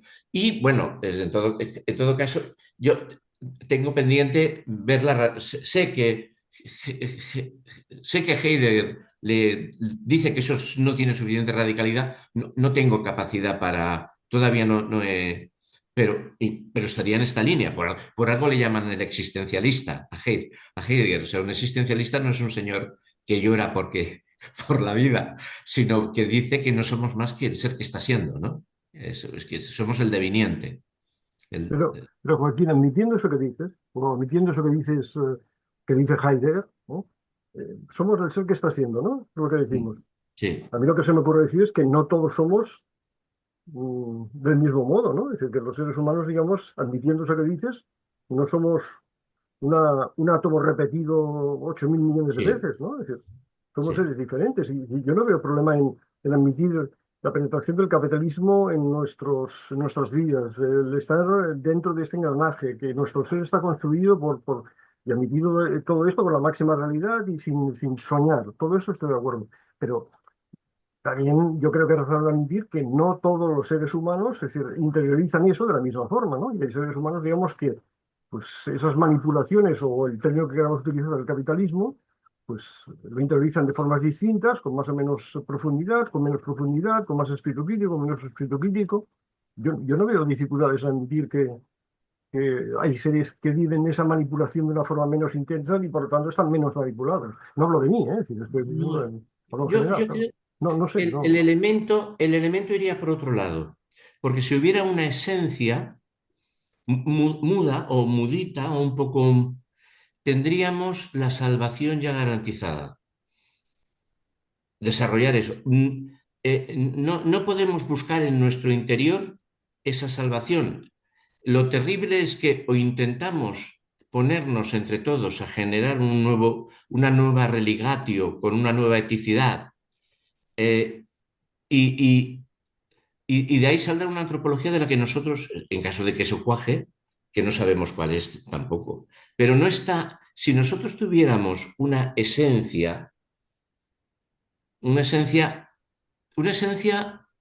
estilo Vitoria, no estilo Lutero, una esencia herida, pero no del todo herida, pues tendríamos un poco la salvación ya puesta. Mientras, si fuera luterana, no, porque no. Pero es que no hay una esencia. O sea, ojalá hubiera un Bueno, ya tenemos el libro del Naturalismo traducido, ¿eh? A mí ya me ha llegado. Pero Bueno, es que ahí perdón. creo que utilizas la palabra esencia con muchas connotaciones filosóficas que yo desconozco, le das una idea de inmutabilidad. Yo creo que nadie por qué pensar de esa Perennidad. forma. Ponlo perenne, perenne, inmutable no, perenne. Perenne, pero que nos permitiría desarrollos. Pues tener algo garantizado sería como tener un seguro, un seguro antropológico, ¿no? Ah, tenemos un seguro antropológico. Si logramos conectar con eso que tenemos en todos nosotros, ya está, ¿no? Esa luz del yo quiero todo y tout de suite, de la Antígona de Anuil. Pues si el ser humano tiene esa luz que él le pide ser todo y tout de suite, pues está garantizada, tenemos es el Generali, ¿no? O hay un seguro de desarrollo de la especie in nuce, ¿no? Pues las cosas son más gordas, ¿no? Somos el ser existente, somos el ser de verdad libre, somos el ser entregado a la libertad.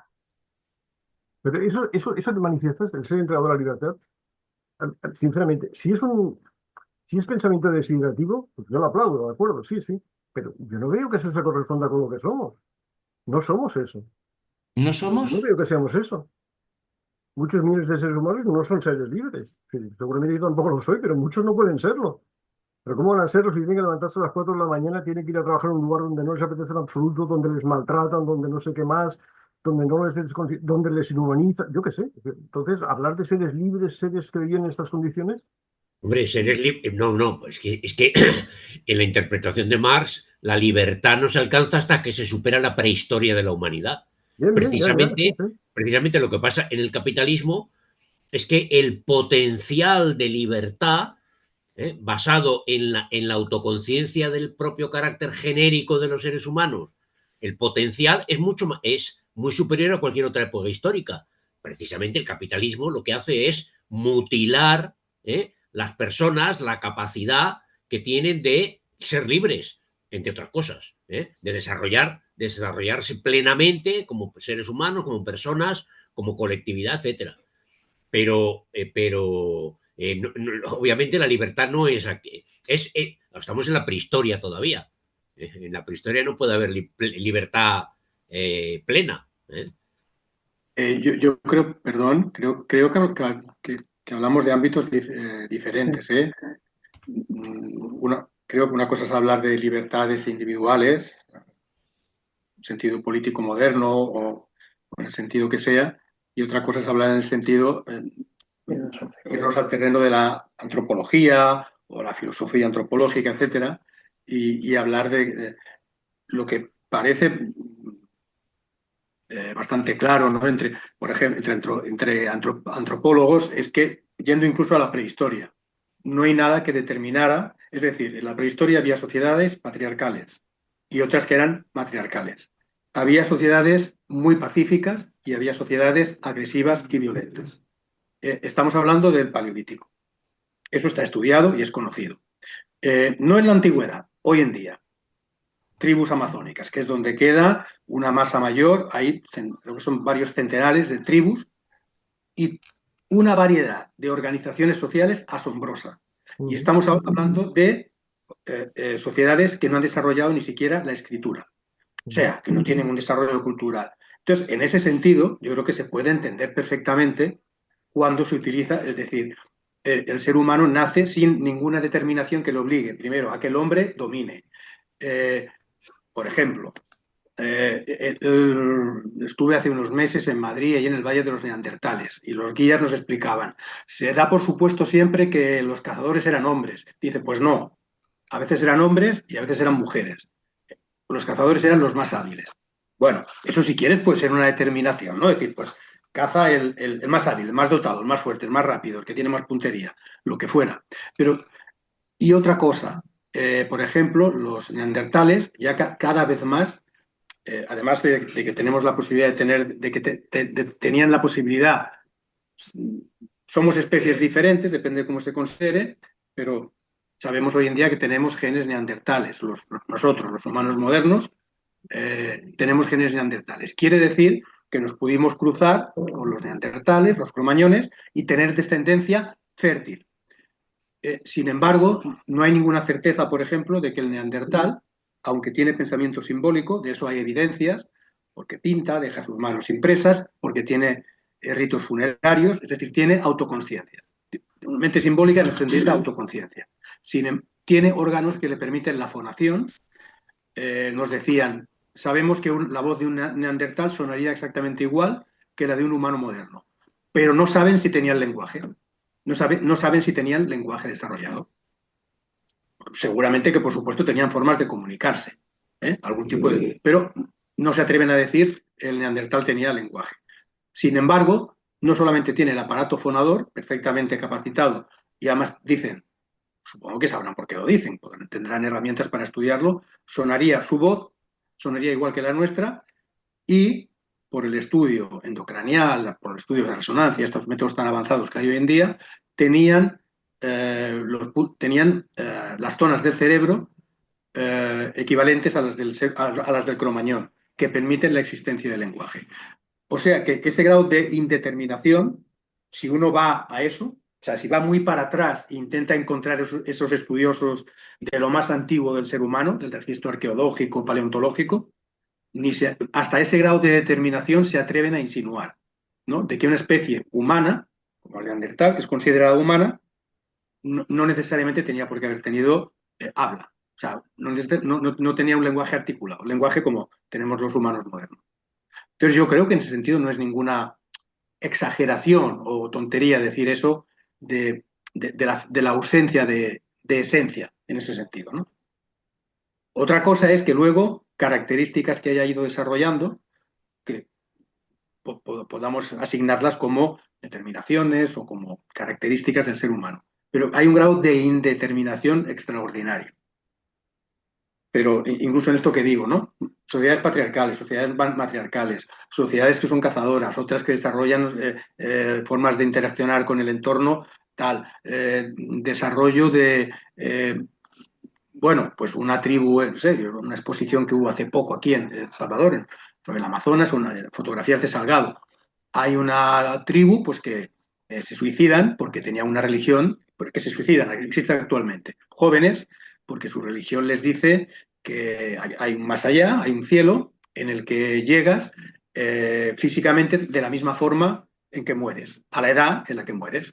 Entonces no quieren llegar a viejos porque ven que los que llegan a viejos son decrépitos, ¿no? Bueno, entonces estos son cromañones ya, somos nosotros.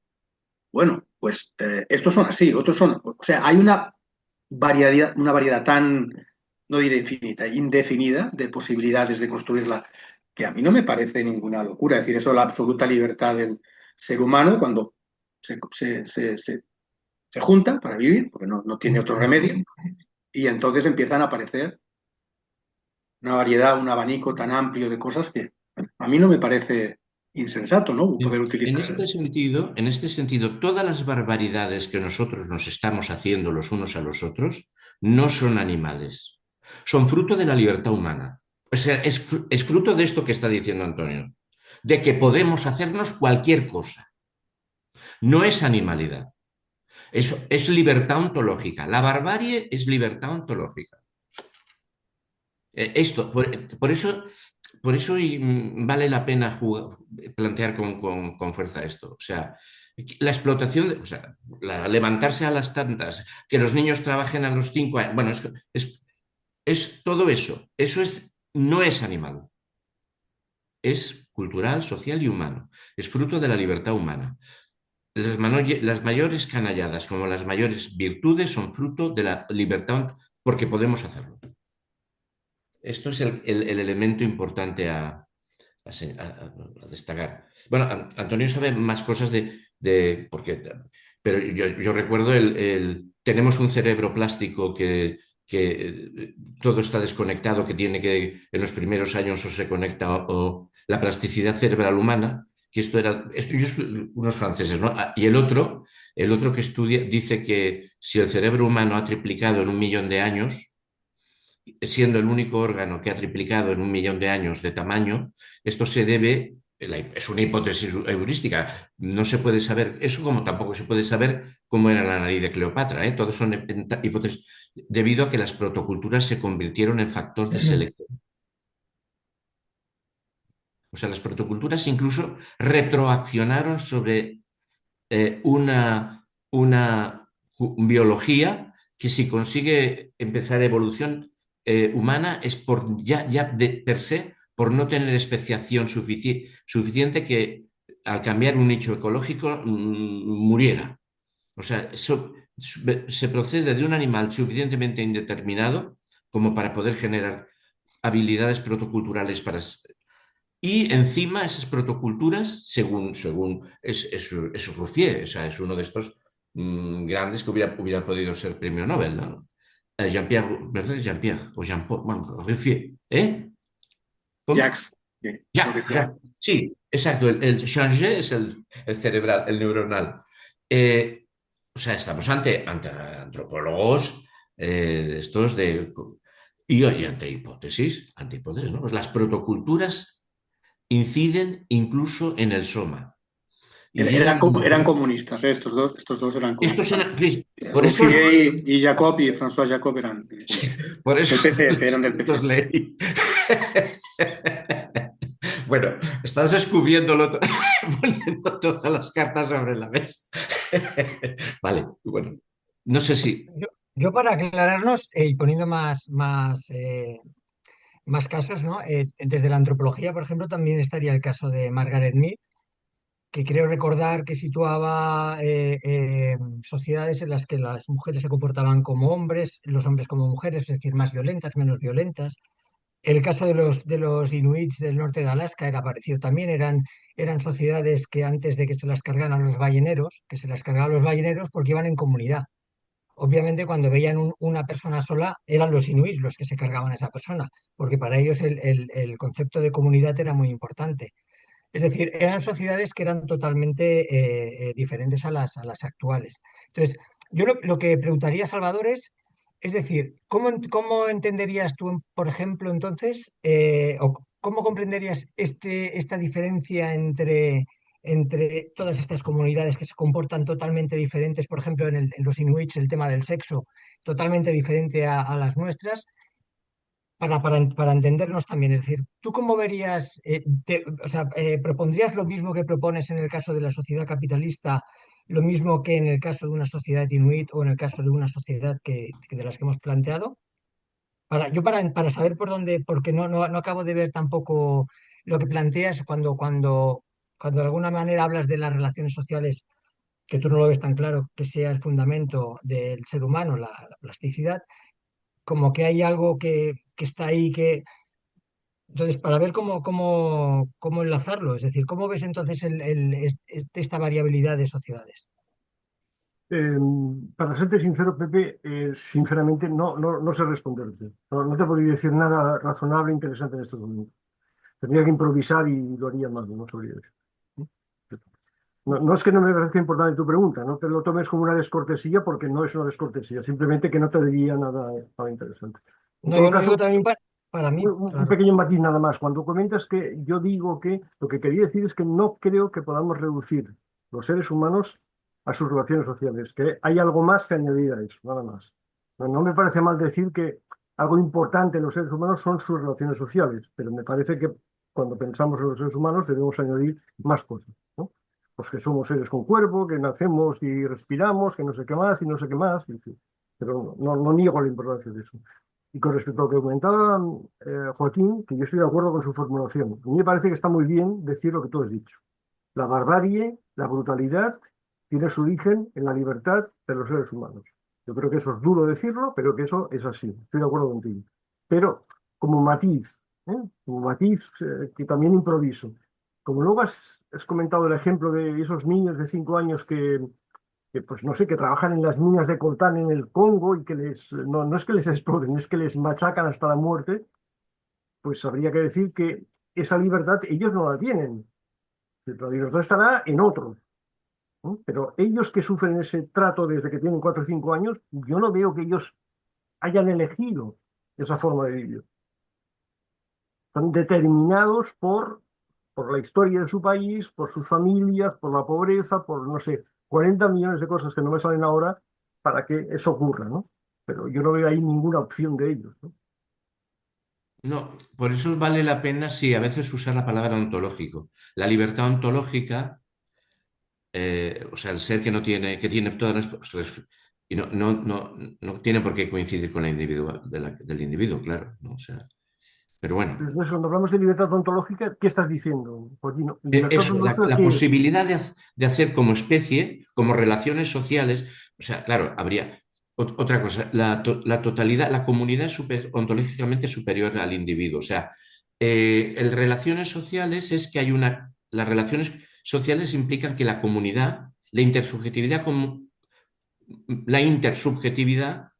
es superior al individuo y el individuo es un producto de esa intersubjetividad práctica. Si yo fuera a... bueno, claro, yo donde me siento muy cómodo es con Heidegger, ¿no? Perdón, con Hegel, no con Heidegger, aunque estoy aprendiendo muchísimo de él, sobre todo en vida cotidiana, pero eh, el espíritu baja sobre la comunidad. Esto, o sea, la hominización depende de la intersubjetividad. El ser que es intersubjetivo en la interacción genera el espíritu, genera la praxis, genera el lenguaje, genera el saber hacer. Y es esta intersubjetividad, a ver, es una idea hegeliana que sirve para los creyentes y para los no creyentes. El espíritu baja sobre la comunidad. Bueno, pues diría Hegel, desde luego, el espíritu emerge de la comunidad. En la intersubjetividad generamos el espíritu. Y el espíritu es esa capacidad intersubjetiva que nos permite autoproducirnos y autogenerarnos como ser humano. Esta es bueno, a mí me parece Hegel enorme, ¿no? La enormidad, ¿no? Entonces, la libertad, es que antes, fuera de la comunidad no existe la libertad. La noción de libertad es esa capacidad que surge de la intersubjetividad práctica. Pero entonces, libertad es una característica de la comunidad. ¿Estás diciendo eso o no? Claro, pero esto claro, sí, sí, es un aristotelismo, ¿no? Prioridad ontológica de la comunidad sobre el individuo, ¿no? La polis, ¿no? O sea, esto es un teorema, digamos, aristotélico. Pero entonces podríamos decir, las Sí. comunidades humanas son libres. Y las Los seres comunidades humanas son humanos, libres. sí, los seres humanos que componen esas comunidades, Pueden estar unos esclavizados por otros. vale, sí. En eso estoy de acuerdo, sí. En esa Vale. afirmación, tal como la formulo, estoy de acuerdo, sí. Esto en la frase del centro, yo creo que está en la frase bueno, me atrevo a decir que está en la frase de Marx, del ser como relaciones sociales. Sí que está, y me atrevo a decirlo porque siempre lo he dado por dado y nunca me lo he puesto a reflexionarlo, ¿no? Sí que está en lo del centro de anudación de Gramsci, porque detrás de lo del centro de anudación viene el reconócete a ti mismo, viene toda una retahíla de frases clásicas, ¿no? De conócete a ti mismo, no sé qué, no sé cuándo. Dices, este tío está aquí colocando toda la tradición clásica, ¿no? O sea, del cuaderno ese, ¿no? No sé si es el 11 o el 12 de donde sale esta interpretación ontológica de Gramsci. Gramsci es un hegeliano, ¿no? Es, es esos pocos marxismos que no son de la contabilidad. O sea, hay desarrollo de fuerzas productivas para hacer el socialismo. Uf, se está pudriendo ese desarrollo. Ya podíamos... No, hay desarrollo de las fuerzas productivas. ¿Qué ser humano estamos produciendo? ¿El Taylorfordismo está produciendo un ser humano libre capaz o está produciendo un gorila maestrado? Este es los marxismos de la subjetividad en este sentido, no en el sentido de, ay, uno puede hacer, al contrario, los marxismos de la subjetividad te dicen, no se puede hacer. Si usted tiene una sociedad de gorilas amaestrados, no se puede hacer. Pero ese ejemplo que tú citas de Gramsci, del gorila maestrado, Sí. ¿no pone en contradicción esa idea del ser humano como libre, como un ser humano libre? Si hablamos de gorila maestrado, estamos diciendo que esos seres humanos no son libres, No son propiamente, ¿no? libres. Vamos. O Bueno, mínimo, en parte de su vida y parte de su tiempo no son seres decididos, son, bueno, la expresión esa que utiliza Gramsci, ¿no? No sé. la comunidad ha producido el Taylorfordismo. Ya. Esto es el cuaderno 22. Americanismo y Fordismo. Bueno, bien. Sí, sí, vale. Bueno, bueno, pues, ¿Dónde nos hemos quedado? Porque yo pues no. no me acuerdo. ¿Dónde? Permíteme insistir, que no te he respondido a tu pregunta por no saber, no porque no me parece interesante. Déjame que yo me quede tranquilo diciendo eso.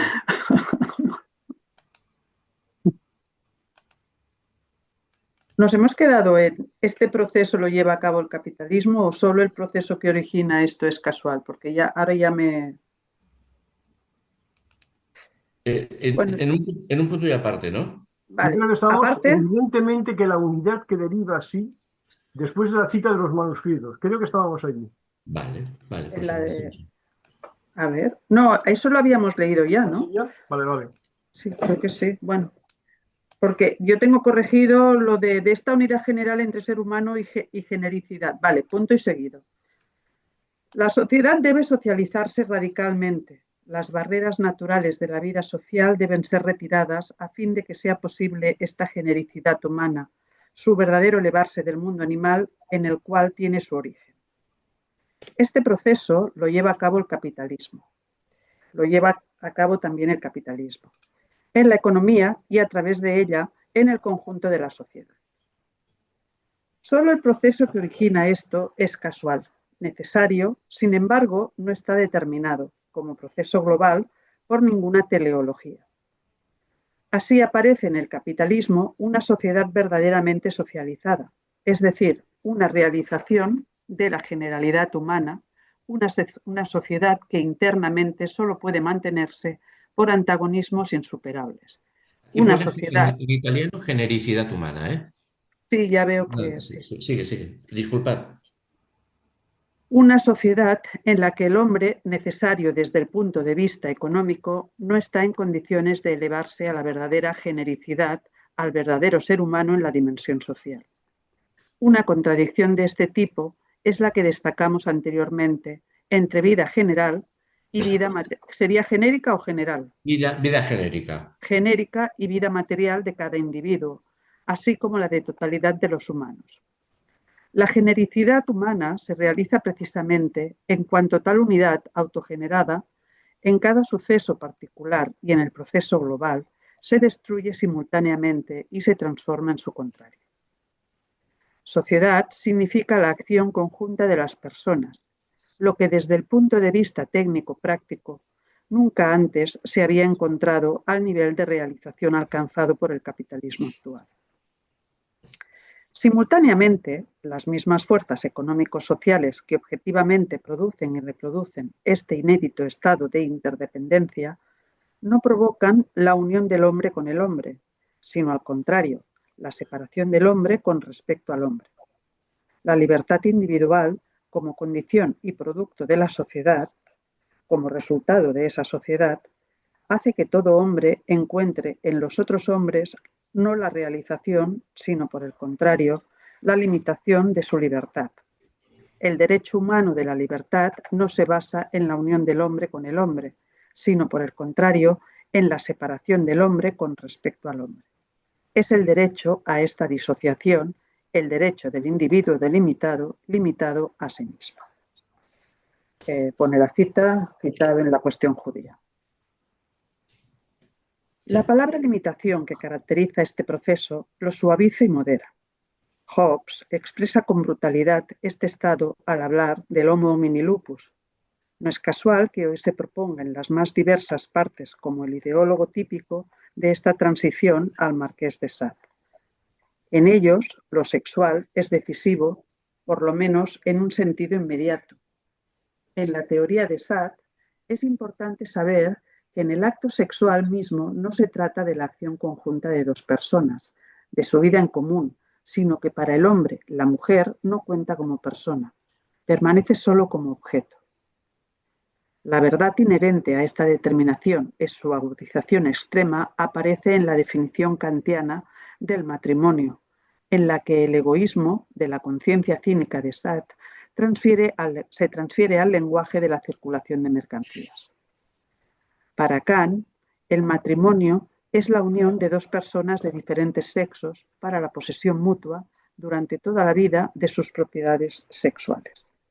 En la metafísica de la moral se puede ver esta cita. Pues este párrafo dedicado al Marqués de Sade, pues no está nada mal, ¿no? ¿Te parece? No sé, te digo, ¿no? Que está muy bien, ¿no? Yo Sí, no sí. sé si lo lo hace mejor de lo que es. Ah, Porque el Marqués de Sade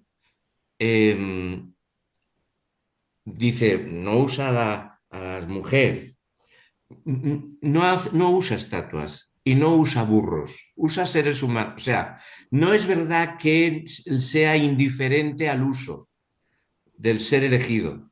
¿Me explico? Por lo tanto, si el uso de dominación necesita que sea no una estatua ni un burro, sino un ser humano, no es cierto que haya hasta, es más, me parece que es más retorcido de lo que aquí lo presenta. Me parece. No sé si me explico. No sé si me doy a entender. yo no te capto del todo, Joaquín. En todo caso, si va más allá de Lukács, bienvenido. Si tú vas más allá de Lukács, bienvenido sea tu motivación.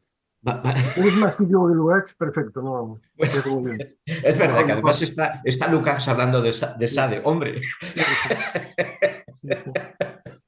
pues ya es un gran que.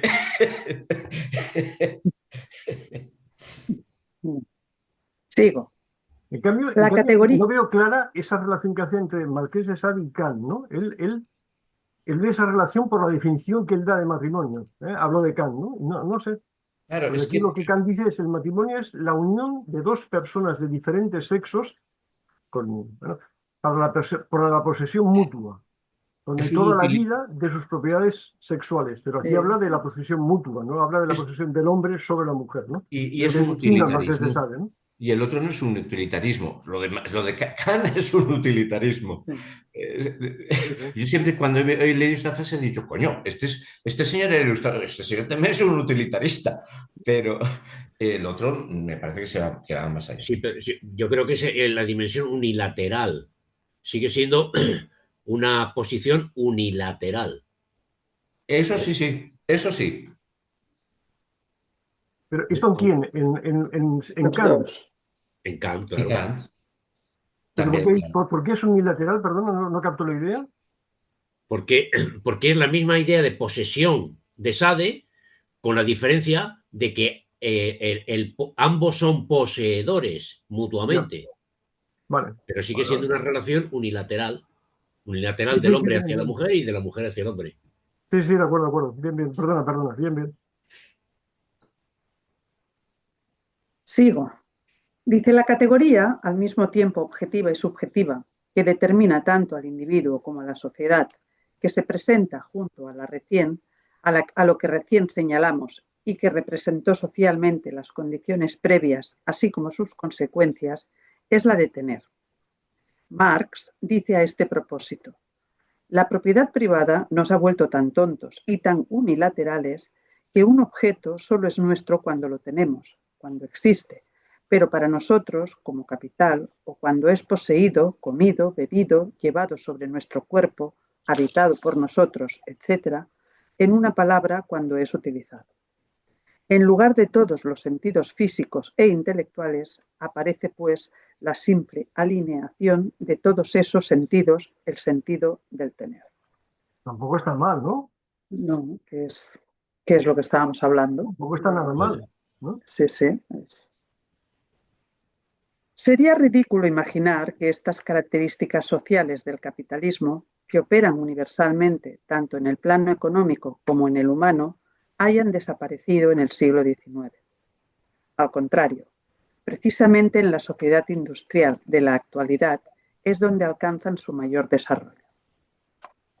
No es ninguna casualidad que la relación económica, social, humana individual de la alienación, cuya primera teoría formuló Marx hace casi un siglo y medio y que en el siglo XIX aparentó desaparecer casi por completo, tras el problema de la explotación material, hoy se haya convertido en un problema socio-humano universal.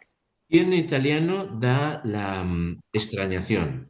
Lo dejamos aquí porque no puede entrar a ver si es enajenación o si es lo que sea, objetiva. Bueno, extrañación viene de extraña, o sea, de friend, ¿no? Joaquín Arriola, de extraño. Referéndum, sí. No Colocar ajeno, sino enfrente, extraño. situar fuera y enfrente. Y muy enfrente. O sea, pero no es enajenación, ni alienación, es extrañación. No. En la italiana, en la italiana. Asimismo, Marx aludió ya entonces a la universalidad de la alienación, que abarca tanto a explotadores como a explotados del capitalismo. Sin embargo, hoy esta consecuencia social del capitalismo se vive como un problema general más de la humanidad. Esto demuestra que el carácter de la existencia humana en el capitalismo domina en su esencia, aunque con otras manifestaciones con fuerza aún mayor, tanto extensiva como intensivamente, sobre el conjunto de la vida humana. El capitalismo de hoy no constituye la superación, sino la ampliación y profundización de la problemática concerniente a su propia naturaleza. ¿Qué aspecto tiene entonces este capitalismo desde la óptica de nuestro problema, la democratización? Exteriormente es su potenciación, su ampliación universal. ¿Cuál es el nuevo contenido social de tal solidificación y amplificación? En la superficie, en lo inmediato, domina la manipulación sutil del mercado devenido universalmente capitalista. Con la ayuda de los medios masivos sobreestimados en forma inaudita, la publicidad del consumo se convirtió en el modelo de esclarecimiento político. Lo que, dicho entre paréntesis, vio con claridad Hitler, quien consideraba a la buena publicidad del jabón como el modelo de toda propaganda política. Reclamo, dice aquí. Lo pone además en francés, o sea, la publicidad, la réclame dei beni di consumo. Y luego también la buena réclame, o sea, usa esta palabra más que podría, en francés se puede decir publicité, y en italiano publicidad, ¿no? Pero dice... Y esta referencia a la consideración de Hitler no es un invento de Lukács, sino que es así. Yo no lo sé. No, supongo. ¿Alguien lo conoce esto? No. No. Bueno, que puede ser sí, pero quiero decir, no, si alguien tenía noticias de esto, yo no lo sé. Yo lo único que utilizaba técnicas cinematográficas y técnicas muy de lo que diríamos marketing, sí. Sí, sí.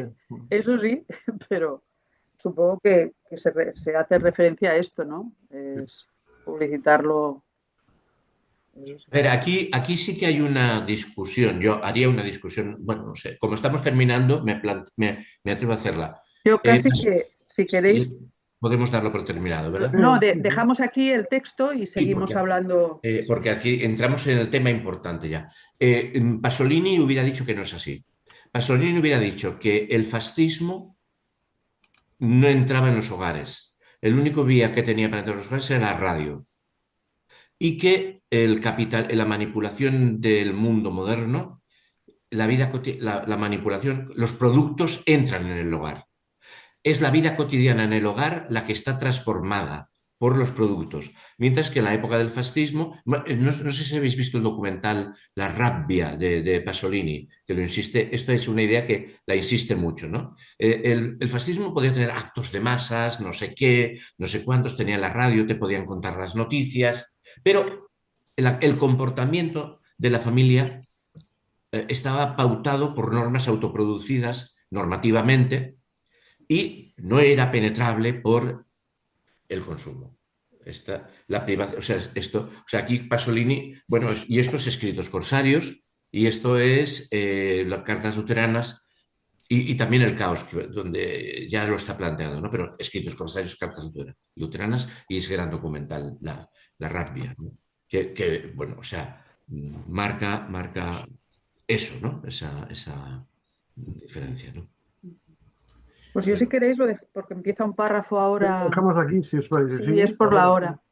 Iba a decir, bueno, ¿cortas la grabación? Sí.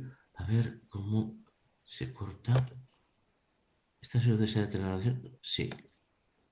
Bueno, compañeros. De los escritos corsarios, bueno, sí. ¿Qué editorial? Porque ahí está en muchas editoriales. Espera,